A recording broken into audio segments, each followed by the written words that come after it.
Sup?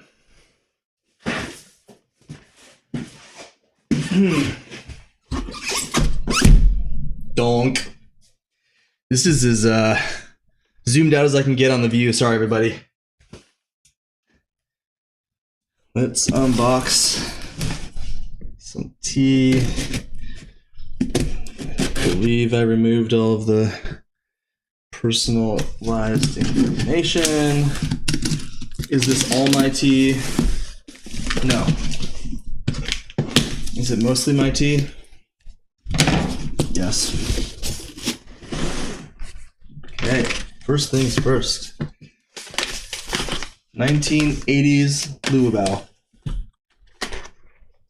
Man, this smells really good in here. Let's see if I can get... I really cannot get us sufficiently close up to focus on that. Let me just see if I can do that. That does not help. And now it's blue. Oh my god. Pause. And we're back. Getting some hot water going for some more grandpa style. Okay, 300 grams of Luau. Splitting this with James Dizzle. Got a couple of these. I got 8. James grabbed 4 of these. It's okay to share this information. So these are the 9581 ripe bricks. Smells amazing. Pencil shavings, 4 days. 2, 3, 4. Very good. Have too many in here. Hopefully we're not missing one. There it is. Last one in there. More 2012 Shagwan Pochas. For me, one of my favorite daily drinkers still. It's a reasonable price. I think it tastes good. These packages got pretty beat up, but this ain't for resale. Ooh, I see some Bada brick. So I got 6 of those. Here are the 7581s for James. Quattro. This thing in here is heavy. Okay, 2 Bada bricks. Amazing. So these are the Bada bricks from Dai. I think these are 2012 as well. Let's see if I can find out. Yep. That's the back just here. Kind of hard to see. There we go. 1.5 of these for me. This also, in my mind, is a heck of a price to pay. And then more and more and more and more. Let's go ahead and do the 7581 session. I'll pause and we'll come back and have a sip of that. Pause the recording accidentally. This looks like to me the Shagwan Feitai Tong wrapper in here. More and more goodies. Couple of samples. Looks like some fresh green and some ripe. Okay, one of these is the date fragrance brick. I believe it's this one. I also purchased this. Give this a shot. This is also 90s.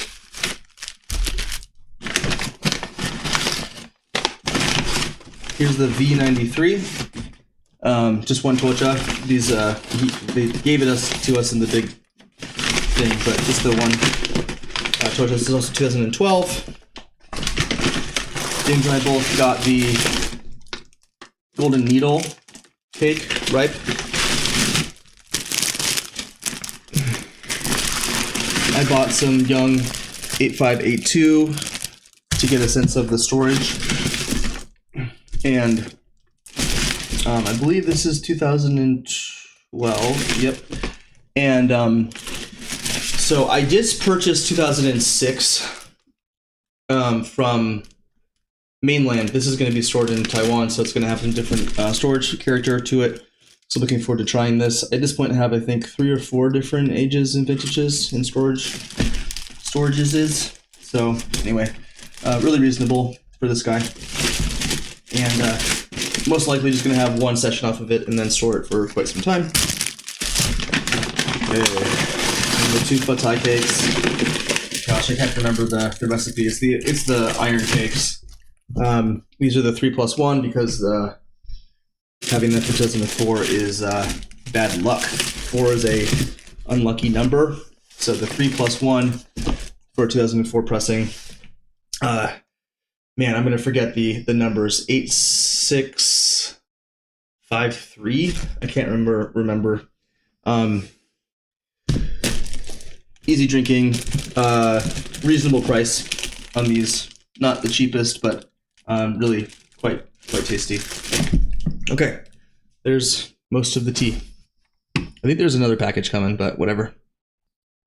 Okay. So a lot of this is going to go in here.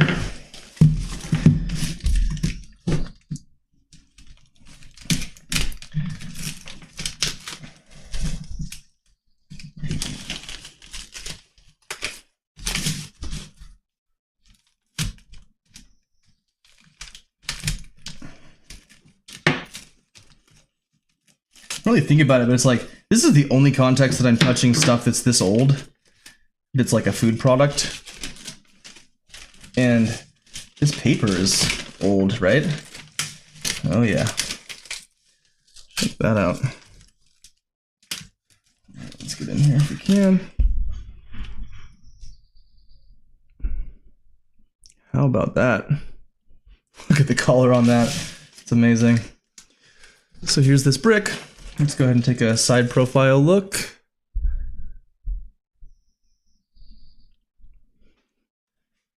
You can see some pretty noticeable veins on the side. So I'll aim for like this part here. And this won't stay in brick form. I probably won't process all of this right now because it's a fair amount of tea. But I will. This is coming off in big chunks here still, so almost reminds me of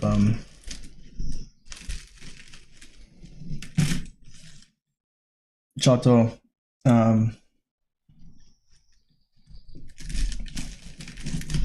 Just in the kind of clumpiness of the material.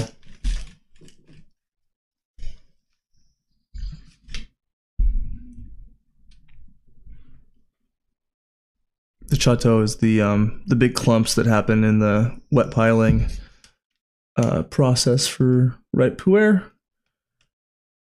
This is just looks like that from the side profile though. Yeah, it's beautiful. Okay. Pretty loosely pressed, honestly. Look at that leaf right there. Really interesting. Oh, need a guy one. BRB.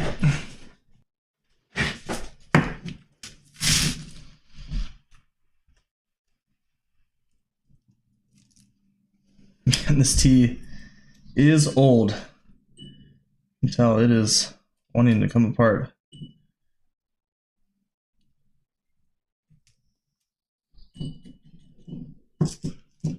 I think we just go for it. It's a solid session right there. Okay. Right, let's get into it then. Right.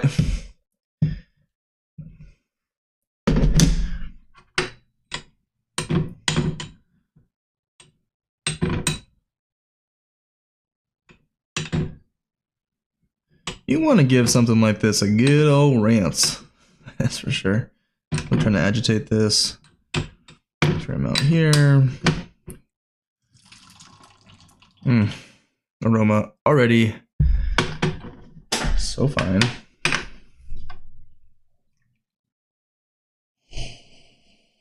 Man, it is pencil shavings. Tossing the tea outside. And away we go. So I haven't had enough of this to brew it out super dark. So I just give that a shot and see what shows up for me. Wow. pencil shavings, some garden patch, all the old. So, in my opinion, this specific tea, while it does have a pretty specific profile, is probably the cheapest way to get into some of these notes. So go ahead and check out quicheteas.com. Man,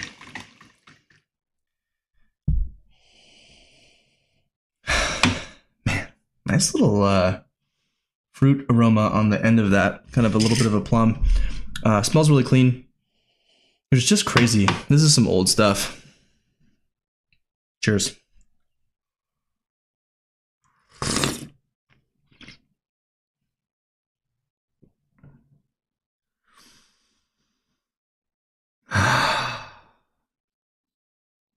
I'm happy. Expansive, sweet. Graphite.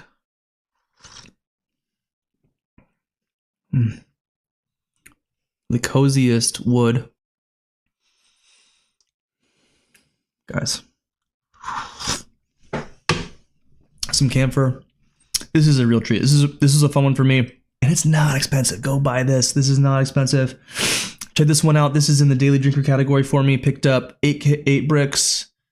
250 gram bricks. That's 2 kilos of this. That's 4.4 pounds. It's a lot of tea. I'm going to drink all of it. It will go faster than I hope. Go ahead and get this while you can. This is one of those unique ones where you're getting this specific thing. I haven't had 2000s version of this. I haven't done any research to figure out when they did make this recipe. So, lasting sweetness is really lovely.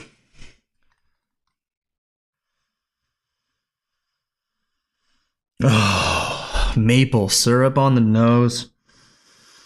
Man.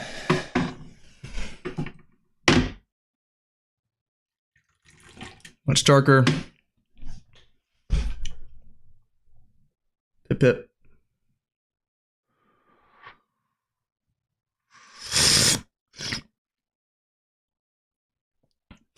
My only complaint, I think this will change in the next steeping. It's a little thin. Sometimes ripe pours just can get so syrupy thick immediately. This is a little bit thin. I don't mind it. It'll get thick. I'm certainly using enough leaf.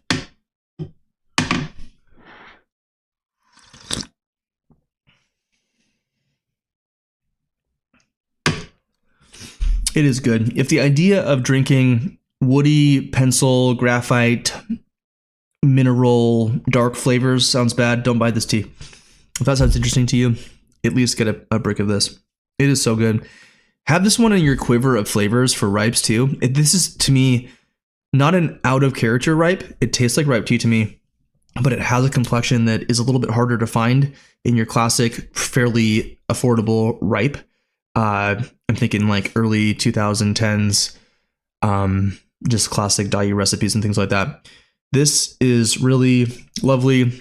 Get into some interesting flavor notes. Have this in your quiver to throw down the gauntlet when you have someone who's like, you're not even really craving chewing pencils like a beaver. You're like, you know what? I have the tea for you. Be that person. Until next time, bye.